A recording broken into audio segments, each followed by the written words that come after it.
This is the Kodiak Chamber News and Views, where each week we sit down with representatives from local businesses and nonprofits to learn more about the services and resources available in our community. I'm your host, Jen Colton. Today I'm joined by Natura Richardson with Island Trails Network. Natura, thank you so much for being here. Thank you for having me. ITN has had a busy year with trail work, funding, and community partnerships. Can you tell us a little bit about what the organization has been working on recently? Absolutely. We have been pushing hard on our large capital campaign project, the Kodiak Short Trail. We also have been working really hard to get partnerships in the community so that we can get funds to work on some of the smaller trails that people use frequently, and there's not a lot of money. Your latest newsletter shared some exciting updates about grants and new funding support. What will these funds allow ITN to do moving forward? We will be able to use these funds to buy supplies and organize trail days. So these trails, a lot of them are built with volunteers, but it does take some time to organize. And that gravel, the lumber costs money. So by getting these donations, we are able to put together trail volunteer days and also buy the supplies to fix trails. And speaking of projects, one of the highlights this fall was the new bridge at Fort Abercrombie. Walk us through that collaboration and what it means for trail users. Absolutely. I loved this project. So the state parks had a bridge that was in disrepair and they needed a little help. And like all things, they are low on funds and people. So we took some of our experience with ITN from some of our board members and volunteers, and in collaboration with the Alaska State Parks, with the Friends of Kodiak State Parks, the medical community, and Island Trails Network, we were able to complete a bridge that was needed in the park, and also to put a nod towards a very well-loved and respected community member, Mark Withrow. That was a great collaboration.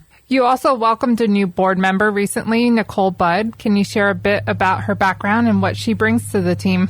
We are so excited to have Nicole on our board. She actually works as a park specialist at state parks, and so she has a lot of grit, trail experience, and knowledge for working on trails. We're really excited to have her, and she's volunteered to be our treasurer, which we've been looking for a long time. For folks who love getting outside, the Kodiak Mountain Series is already on the horizon. Registration opening January 10th. What can participants expect from the 2026 race series?